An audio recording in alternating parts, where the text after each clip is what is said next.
सुप्रभात, नमस्कार, a very good morning to all of you. एक बार फिर से मैं आकाश चंदेव आपका daily dose of current affair में बहुत-बहुत स्वागत करता हूं। एक डोज ऑफ करंट अफेयर जहां पे हम लोग 23 ऑफ मई जो कि आज का दिन है, इस दिन जो भी इंपॉर्टेंट न्यूज आइटम्स हैं, जो अभी हमारे लिए इंपॉर्टेंट जो न्यूज में बनी हुई है उसके ऊपर बात करेंगे। उसके साथ जुड़ी हुई हर एक जो एक एस्पेक्ट है, जो हर एक डायमेंशन है, उसको आपके समक्ष यहाँ पर रखा जाएगा। चाहे वो स्पोर्ट्स से जुड़ा हो, नेशनल इंटरनेशनल कोई समिट हो रही है, कोई ट्रीटी है जो न्यूज में बनी हुई है, उसके ऊपर हम लोग एक प्रॉपर एनालिसिस करेंगे। इस बहुत शॉर्ट लेकिन प्रिसाइज जो सटीक एनालिसिस है, उससे आपको ना सिर्फ हेल्प मिलती है, बल्कि क्योंकि ये बाइलिंगुअल है, तो बहुत सारे हिंदी भाषी मित्र भी जो है मेरे, उनको भी इसका भरपूर फायदा जरूर मिलेगा। पसंद आए, यूजफुल लगे तो दोस्तों में साझा जरूर करें, इसको शेयर जरूर करें अपने फ्रेंड्स के साथ। And I would like to make sure कि इसको विद टाइम और ज्यादा एनहांस करते जाएं हम लोग, ऐसी मैं कोशिश करूंगा।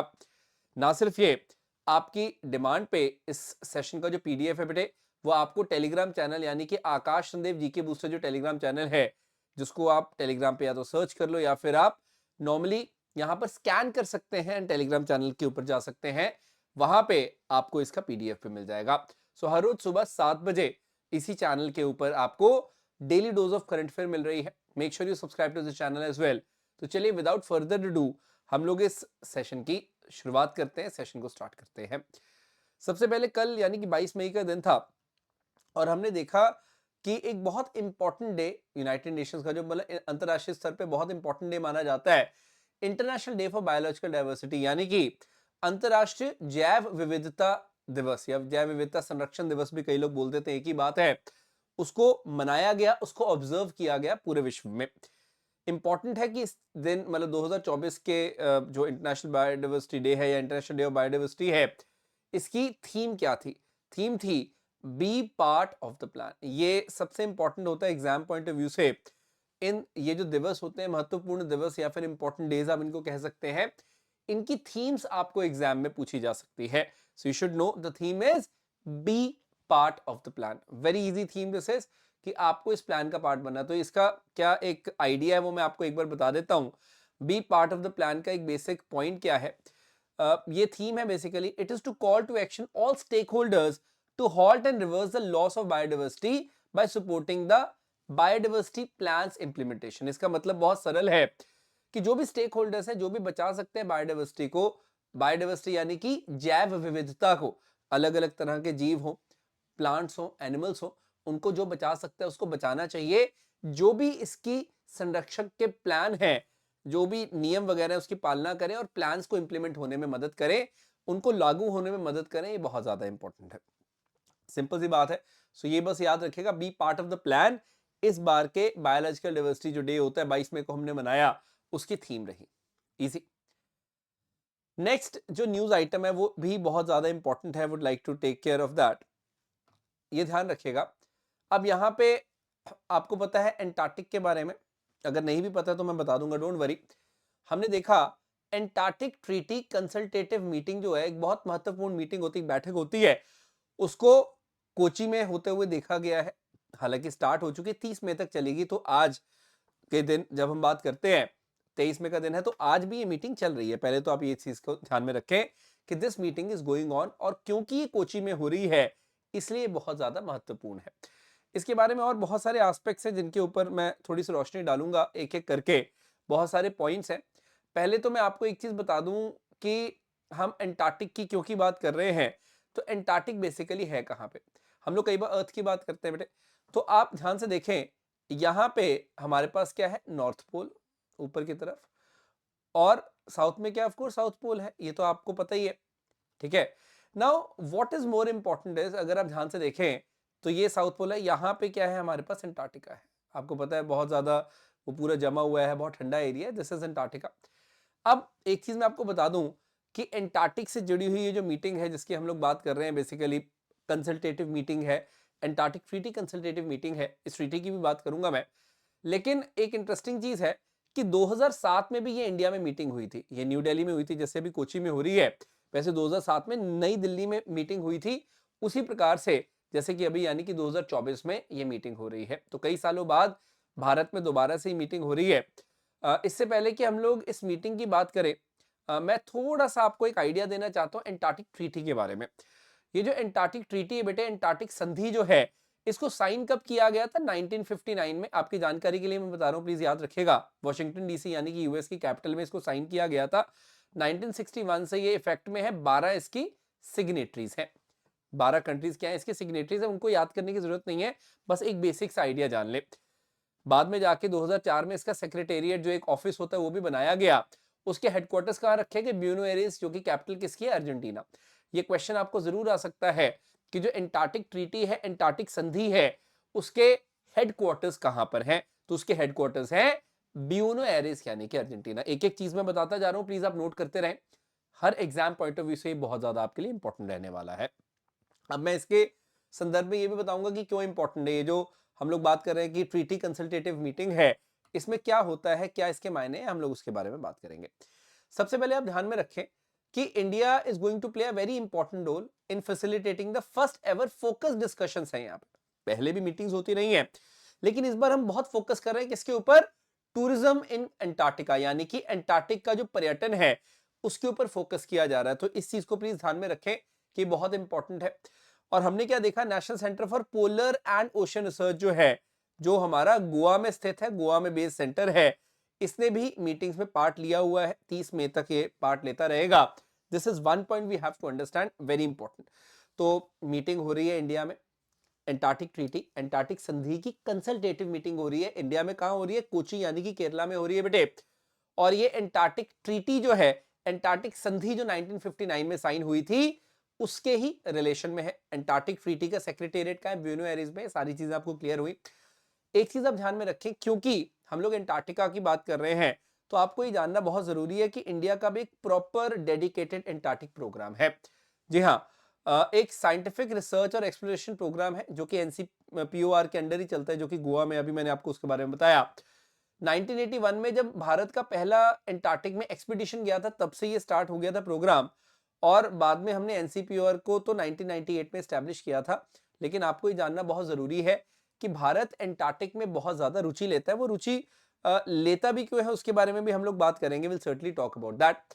देखिए, आपको ये जानना बहुत ज्यादा जरूरी है कि इंडिया एक कंसल्टेटिव पार्टी है एंटार्क्टिक ट्रीटी में। एक प्रॉपर पार्टी तो मैं नहीं बोलूंगा यहाँ पे, लेकिन हाँ, कंसल्टेटिव पार्टी जरूर है। और एक चीज आप ध्यान में रखें कि जो साइंटिफिक एक्सप्लोरेशन है, एनवायरमेंटल प्रोटेक्शन है, उसके अंदर भारत की जो से है, जो भारत की बात है, वो बहुत ज्यादा इंपॉर्टेंट रहती है। दूसरी बात यह है कि एंटार्क्टिक ट्रीटी इंपॉर्टेंट क्यों है? क्योंकि जो एनवायरमेंट से जुड़े हुए मामले हैं, जो साइंटिफिक रिसर्च होनी चाहिए एंटार्क्टिक में, जो उसको पीस का जोन बनाना चाहिए, मिलिट्री एक्टिविटी नहीं होनी चाहिए, वो सब चीजें एंटार्क्टिक ट्रीटी ही रेगुलेट करती है। इसलिए एंटार्क्टिक ट्रीटी या फिर एंटार्क्टिक संधि जो है, उसके साथ जुड़े रहना बहुत ज्यादा जरूरी है, क्योंकि इसी तरह से वहां पे सस्टेनेबल टूरिज्म हो पाएगा, पर्यटन अच्छे से हो पाएगा। और वो जो हम लोग बात करते हैं प्रॉपर तरीके से वैज्ञानिक अनुसंधान, यानी कि जो प्रॉपर रिसर्च है, वो भी तभी हो पाएगी जब इस ट्रीटी का पालन होगा। और भारत में ये जो कंसल्टेटिव मीटिंग है, इसका होना इसलिए बहुत ज्यादा मद्देनजर रखता है। So I hope it's absolutely clear. क्योंकि हम एंटार्क्टिक की बात कर रहे हैं, तो आपको मैं बताना चाहूंगा कि भारत के कुछ रिसर्च स्टेशंस भी हैं एंटार्क्टिक में, जिसके बारे में आपको एक बेसिक आइडिया होना चाहिए। देखिए, अब यहाँ पे इस पिक्चर में आपको क्या दिखाई दे रहा है? दक्षिण गंगोत्री के बारे में पहले मैं बता देता हूँ। हालांकि दक्षिण गंगोत्री अब डीकमीशन हो चुका है, एक्टिव नहीं है, लेकिन सबसे पहले हमने इसको इस्टेब्लिश किया था।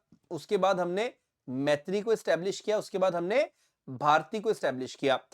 तो जब रिसर्च स्टेशंस की बेटे बात आती है एंटार्क्टिक में, तो भारत के 3 रिसर्च स्टेशंस हैं, ये आपको पता होना चाहिए। अब हालांकि ऑपरेशनल नहीं है दक्षिण गंगोत्री, लेकिन अगर कोई पूछे सबसे पहला रिसर्च स्टेशन कौन सा था, तो वो दक्षिण गंगोत्री था। मैं थोड़ा सा जूम करके आपको दिखा देता हूं।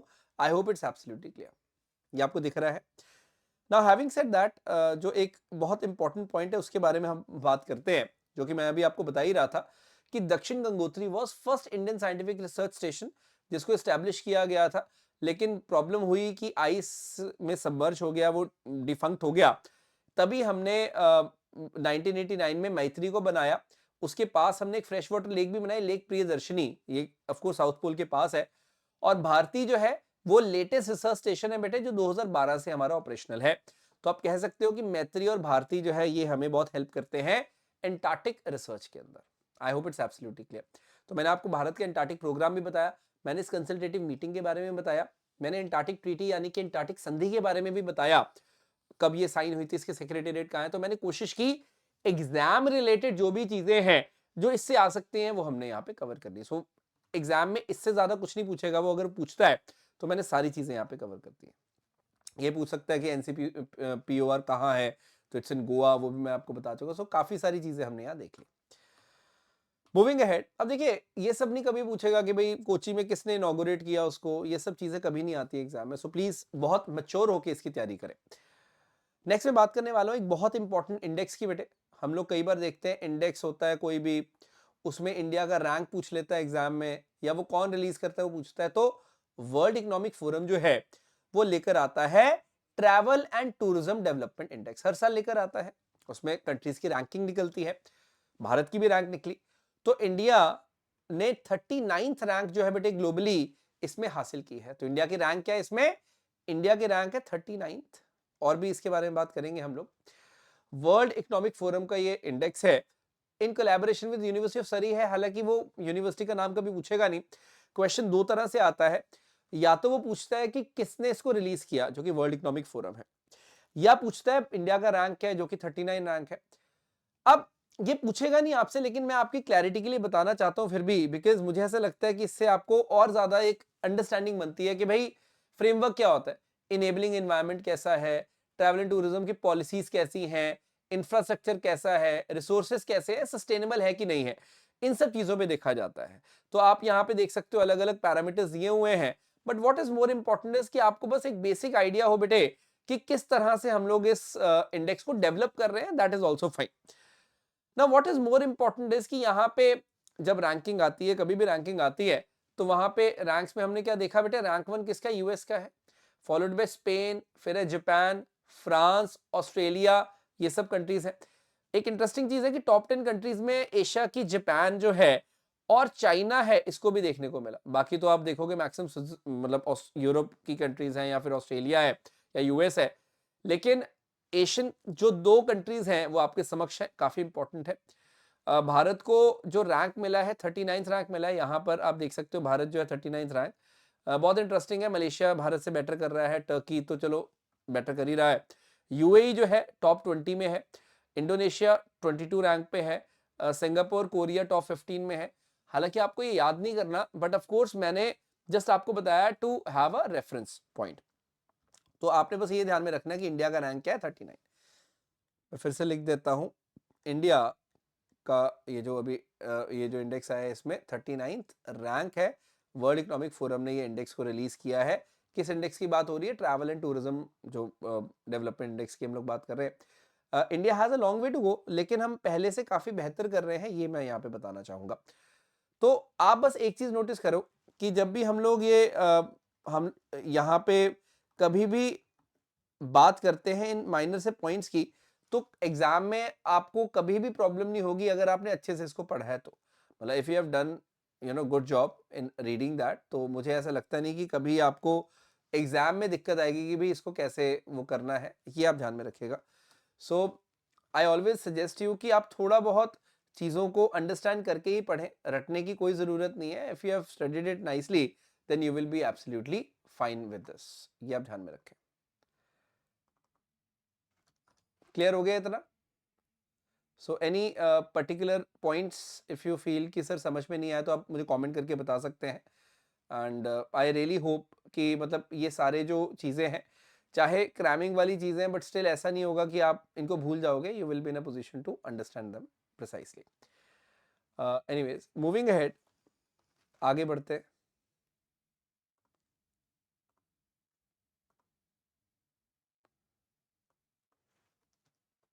तो सुन लो,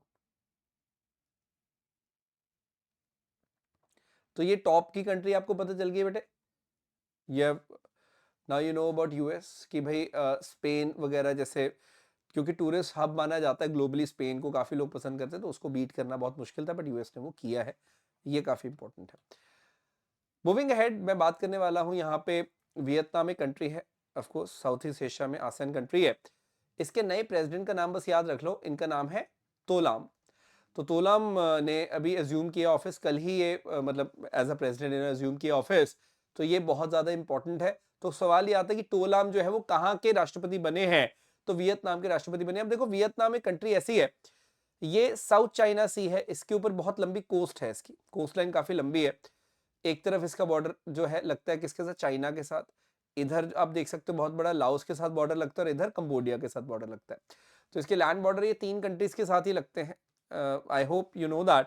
और एक बहुत इंटरेस्टिंग चीज मैं बता रहा हूँ, यहाँ पे अनम हाईलैंड्स हैं, जो कि एक फिजिकल मतलब फिजिकल मैप में ही आपको दिखेगा ये अनम आइलैंड्स। तो ये सवाल आते हैं जी अनम आइलैंड्स कहाँ पे हैं, वियतनाम में है, हनोई आपको पता ही होगा, you know when we talk about the capital part. तो ये थोड़ा सा पॉइंट आप याद रखिएगा कि वियतनाम के पास ये गल्फ ऑफ टोंकिन जो है ये वियतनाम के पास है, साउथ चाइना से यहाँ पे है। एंड इसकी नेबरिंग कंट्रीज मैंने आपको ऑलरेडी बता दी, कंबोडिया, लाओस और चाइना। तो मतलब कभी भी किसी तरह का क्वेश्चन आता है तो you will be able to pick that. और इसकी जो करेंसी है दैट इज डोंग। ये भी क्वेश्चन आ सकता है एफकेट जैसे एग्जाम्स में या कभी भी कि वियतनाम की करेंसी बताओ। सो कोई भी कंट्री अगर न्यूज में है तो you should know minor things here and there about that will be very much handy in the exam. आगे बढ़ते हैं। मैं नेक्स्ट जो न्यूज आइटम है उसको आपके समक्ष पेश करना चाहूंगा। अब आप यहाँ पे देख सकते हैं डिफेंस से रिलेटेड न्यूज आइटम है, लेकिन बहुत ज्यादा इंपॉर्टेंट है। I will certainly tell you why it is so much important. अब देखो यहाँ पे आपको कौन देख, मतलब किसको आप देख पा रहे हो, chief of defence staff general Anil Chauhan को। ठीक है, आप सब लोग जानते हैं 2022 से ही is general Anil Chauhan, he is the chief of defence, CDS है। बिपिन रावत साहब के निधन के बाद यही हमारे पास सीडीएस के रूप में हमने देखा इनको। तो जॉइंटनेस 2.0 जो है ये इसकी बात कर रहे हैं बेसिकली। आप अब समझो सवाल इस पे कैसे आ सकता है कि जॉइंटनेस 2.0 बहुत न्यूज में था, जॉइंटनेस 2.0 किस कंटेक्स्ट में है, किस चीज से जुड़ा हुआ है, ये आपको सवाल आएगा। You should know about this thing कि जब मैं बात करता हूं बेटे जॉइंटनेस 2.0 की, तो ये रिलेट करता है about joint culture in arm forces. देखिए इंडियन आर्मी भी है, इंडियन नेवी भी है, इंडियन एयरफोर्स भी है। ठीक है, तो अब भारतीय सेना भी है, नौसेना, वायुसेना, इनके बीच में कोलैबोरेशन एज इन कोहेशन कैसे हो, इंटरऑपरेटेबिलिटी की बात होती है, मिलके काम करने की बात जो होती है, उसके बारे में यहां बात की गई। तो जॉइंटनेस 2.0 वही है। तो यहां पे साफ साफ इन्होंने ये बात बोली है कि किस तरह से हम लोग एक जॉइंट कल्चर जो है वो कर सकते हैं, और हमारी जो आर्म फोर्सेज है वो मिलके कैसे काम करे, इसके ऊपर बहुत ज्यादा तवज्जो देनी होगी। इन्होंने कहा कि जॉइंटनेस 1.0 जो है it was about better bonhomie consensus among the services and there were no major difference। और इन्होंने बोला कि अब नेक्स्ट लेवल पे हमने जॉइंटनेस 2.0 करनी है, मतलब और बेहतर लेवल पे संयुक्तता जो है वो करने का एक साहस करना है, करने की हमने कोशिश करनी है। That is very much important, तो इसको आप ध्यान में रखिएगा। So very basic point this is and we have to understand this point very very precisely. चलिए, क्लियर हुआ इतना सबको बेटे, यहां पे एक बेसिक आइडिया मिल गया है, आई होप दैट। चलिए मूविंग अहेड, अभी मैं इनकी जो बात कर रहा था सीडीएस जनरल अनिल चौहान की, इन्हीं के साथ जुड़ा हुआ एक और बहुत इंपॉर्टेंट एस्पेक्ट है। एक एक्सरसाइज हुई साइबर सुरक्षा, उसको किसने ऑर्गेनाइज कराया, पहले तो मैं उसके बारे में बता दूं। डिफेंस साइबर एजेंसी है बेटे एक हमारी, 2018 में स्टैब्लिश हुई थी, हालांकि ऑपरेशनल तो 2021 में जाके हुई। तो when we talk about defence cyber agency, इन्होंने एक्सरसाइज साइबर सुरक्षा को करवाया। क्यों करवाया है, जो इंडिया की साइबर डिफेंस कैपेबिलिटीज हैं उनको एनहांस करने के लिए, उनको स्ट्रेंथन करने के लिए। वैसे साइबर डिफेंस एजेंसी कहां पे बेस्ड है बेटे, न्यू दिल्ली में बेस्ड है, ये आप याद रखिएगा, very important point this is. तो ये सवाल आ सकता है कि एक्सरसाइज साइबर सुरक्षा जो है इसको किसने कंडक्ट करवाया, या इट इज अबाउट व्हाट। तो you should know about this point कि ये किस चीज के बारे में है। बहुत बेसिक सा पॉइंट है, इसलिए मैंने यहाँ पे इंक्लूड कर दिया है। फाइनली स्पोर्ट्स से जुड़ी हुई एक बहुत इंपॉर्टेंट न्यूज है। देखिए अब F1 भी एक बहुत शानदार स्पोर्ट्स है, ठीक है, मोटर स्पोर्ट्स की हम बात करते हैं। मैक्स वेट्सपेन का आपने नाम जरूर सुना होगा, हाल ही में जितने F1 ड्राइवर्स हैं उनमें टॉप ड्राइवर माने जाते हैं मैक्स वेट्सपेन। तो इन्होंने एमिलिया रोमागा जो ग्रॉ प्री हुआ उसको अपने नाम कर लिया है।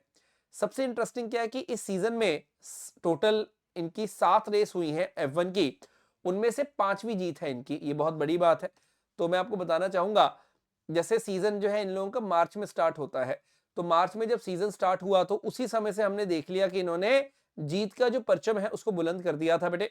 आप देख सकते हैं, चाहे बहरेन ग्रां प्री हो, सऊदी अरेबिया ग्रां प्री हो, जापानीज ग्रां प्री, चाइनीज ग्रां प्री और ये अभी एमिलिया रोमग्ना जो ग्रां प्री है, इन सबको इन्होंने अपने नाम कर लिया। सो ये बहुत इंपॉर्टेंट चीज है। इनके अलावा अगर कोई देखा है हमने जीतते हुए, तो वो सिर्फ कार्लोस सैंज है जो ऑस्ट्रेलियन ग्रां प्री जीता, और लैंडो नॉरिस जीता है मियामी ग्रां प्री। बाकी आप देख सकते हो इस सीजन की जितनी रेस है, मैं थोड़ा सा जूम कर देता हूं इसको फॉर योर बेटर अंडरस्टैंडिंग। ये देखिए, क्योंकि F1 रेसिंग के बारे में बहुत सारे स्टूडेंट्स आई थिंक इतना फॉलो नहीं करते इसको, इसलिए मैं बता रहा हूं कि इस साल 7 रेसेस जो हुई हैं बहरेन ग्रां प्री से स्टार्ट होते हुए, तो उसमें आप देख सकते हैं कि इनकी 5वीं जीत है मैक्स वर्स्टेपन की। तो क्लियर तौर पे डोमिनेट करते हुए नजर आए, पिछला सीजन भी, उससे पिछला सीजन भी, और 2024 का सीजन भी डोमिनेट करते हुए दिख रहे हैं आपके समक्ष है। ये चाहे मार्च हो, अप्रैल हो, या अभी मई है, अब अगली मोनाको ग्रां प्री है, परसों ही है वो, आई थिंक 25 से 26 तारीख को है, तो उसमें देखेंगे क्या होता है। लेकिन आप ये देख सकते हैं कि लैंडो नॉरिस और कार्लोस सैंज को छोड़ दो तो सारी रेसेस जो है इन्होंने अपने नाम की हैं। So quite interesting this is. तो आप ये देख सकते हैं यहाँ पे अभी मोनाको ग्रां प्री होगी, फिर कैनेडियन, स्पेनिश, इस तरह से अलग अलग ग्रां प्रीज होती रहती हैं। So that's quite an important thing. तो मैं कोशिश करता हूँ हर न्यूज को आपके समक्ष बहुत आसान करके लेके आऊं। ऐसा नहीं कि आपने कोई चीज को रट लेना है, ऐसा बिल्कुल नहीं है। You have to understand each and everything. यही मेरी हमेशा कोशिश रहती है। और आकाश चंदेव जी के बूस्टर जो टेलीग्राम चैनल है, इसको जरूर से जरूर आप ज्वाइन कर लें, सो दैट आपको पीडीएफ मिलती रहे और लिंक्स जो है वो आपको टाइम टू टाइम मिलते रहे। That's important. तो ये आप देख सकते हैं यहाँ पे, तो पीडीएफ जो है इसकी आपको इसी टेलीग्राम चैनल पे बेटे मिल जाएगी, और यहाँ पे इसको स्कैन करके आप टेलीग्राम चैनल तक पहुंच सकते हैं, या टेलीग्राम पे जाके सर्च कर लो, एज सिंपल एज दैट। ये 20 से 25 मिनट का जो daily dose of current affair है, मुझे लगता है आपके लिए बहुत यूजफुल है, बहुत एग्जाम ओरिएंटेड है, और कोशिश मैं करता हूं बहुत आसान बनाने की चीजों को। बाकी कमेंट करके जरूर बताएं कि किस तरह से आप को मतलब ये लग रहा है। हमने काफी ट्रांजिशन किया है बायलिंगुअल के ऊपर, और हम लोग कोशिश कर रहे हैं कि हर एक चीज को और बेहतर तरीके से एक्सप्लेन किया जाए और न्यूज वहीं पे की जाए जो कि एग्जाम ओरिएंटेड है। So thank you so very much, it was great having this session. I see you all in the next session. Till then, take care. जय हिंद, जय भारत। आपका दिन शुभ मंगलमय हो। Thank you.